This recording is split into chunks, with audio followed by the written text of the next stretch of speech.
Hello, and welcome back to episode 4 of Wuhu Island Survival Island series thing, where I make Big Island, basically. So in today's episode, I have some very miscellaneous bits and bobs like projects for us to work on. Now, as you can see behind me, there is some agricultural chaos that needs to be reined in just a bit. And with our wings finally secured and life getting a lot easier, I think that can be done. Now, how about we just dive right in? Psst. Look down. Look down. So our first thing on our to-do list today is this little cove behind me there. Now, if you have ever seen the show H2O Just Add Water, drop a comment down below if you have, because I need to find my people. I want to do something that's similar to the moon pool in the show, because honestly, its job right now is when I throw things away that I just do not need anymore. And I would like to do that still, but in a prettier place. So let's get some materials and get to work.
Alright, and just like that, we are done with our little moon pool cave thing that I'm quite a fan of, honestly. I think it fits the vibe of my house pretty well, you know.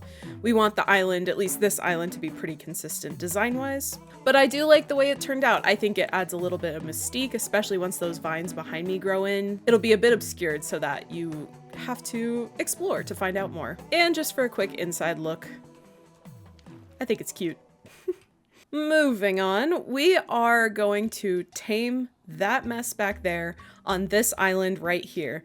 I'm going to turn this into a melon and pumpkin farm island because I think having each farm on a different island or something kind of like that could be really fun and just, you know, spread our base out among the ocean. And super cool transition in 3, 2, 1.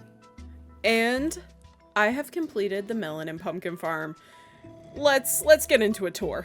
All right, so if I go into free cam, this is what we are working with. So I have some explaining to do, and I ended up making it a little more complicated than I originally intended. So first off, over here we have our pumpkin farm, and right next door, our melon farm. I originally was making them 8x8, and then I got told that I should make it 9x9 so that the water block is in the center, which was a valid critique. So I changed it a little bit, which means that they butt up right next to each other, but you know what, that's okay. And then after creating the hopper dropper system here, I wanted to create a dropper clock so that we could have the same exact design as we do over there on Iron Island. And so I did it for each system and made this complicated looking little loop to make it look fancy from a distance, adding in our light elements like we did again on Iron Island. Now, probably the only 2 things left I have to do is I think I want to add a vertical brace here because it feels a little empty, similar to that one right there. And 2, the island needs some terraforming, obviously. It is quite barren at the moment, ignoring all of this redstone and water stream stuff over here. And so far, the farm's only broken like once, and we are getting some stuff. I don't know why exactly it prefers the top chest first, but occasionally the bottom chest. You redstoners can tell me those details down in the comments below. But next up on the docket, I believe we need to get organizing. I am going to make this look a little more homey, if you will, a little more organized. So let's get farming.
right, and as you guys have seen in the past few clips, I have been working on various things on the island, so let me give you a little walk around. So as we exit to the north of our base, we find this new path that has started to connect everything else to our house, finally.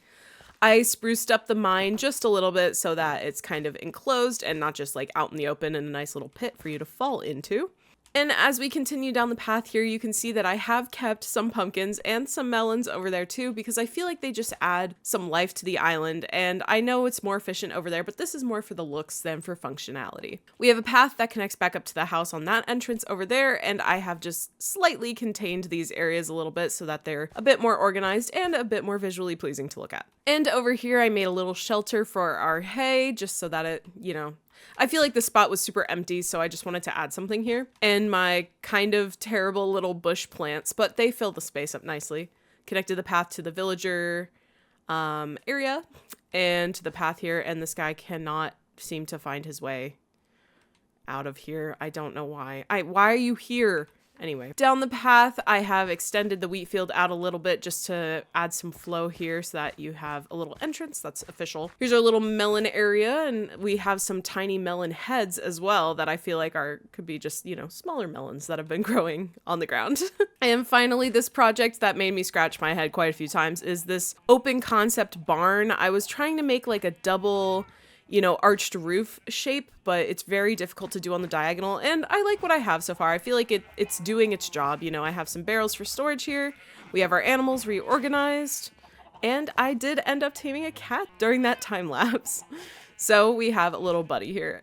Thank goodness. I've been meaning to tame some cats because I went fishing for the first time while I was bored, of course. And then the path comes down here around for our little terrained pond, and I went fishing or bucket fishing for some fish so we could have a little school of fish in here. And I made a somewhat okay looking tree and this little campfire area utilizing the head as a little branch or stump on our log there. And then it connects back up around. And that's really all I got to on the island here, but I feel like overall it just makes a way more cohesive system or like pathing throughout the island so that it looks lived in and not just kind of things plopped here and there.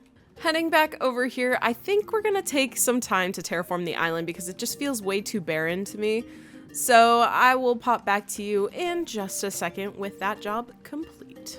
Just as I promised, the terraforming is complete, at least for the most part. So all I really did was follow the structure exactly like I said and just added some greenery and some life to the island so that it doesn't just look like a farm plopped in the middle of this like undersized island. And I made sure not to run into any of the minecarts or mess with any of the redstone because I was not in the mood to fix it, even though it is pretty simple on the redstone scale. And I also spruced up the underwater just a tad by adding some sea pickles underwater for some light at night and ambience, as well as bone mealing the heck out of it just to get some more greenery underwater. And since then, I've just kind of been sitting here letting the farm run, and it has been mighty successful. So we got some pumpkins here, which of course looks like less than the melons, which is crazy. And yes, I am in a version without the auto crafter, and yes, I am planning on updating at some point in the near future, but that means I have to do all of my mods, and I really don't feel like doing that yet, so that day will come, just not quite yet.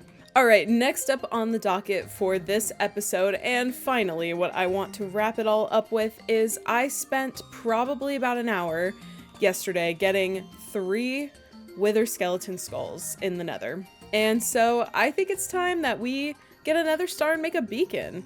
Upgrades, people, upgrades. All right, and we are off. And yes, I am going all the way to the end because there is a little cheaty hack. Oh, that's the top of my head. Little cheaty hack you can do so that you don't have the wither destroying the entire overworld. So you'll see what I'm doing. The technique basically makes you mine underneath the bedrock and then you spawn the wither inside the bedrock and then you can just kind of kill it and go for it. All right, we should be all good. Here we go. All right, it's got to load and explode. So I'm gonna back up. And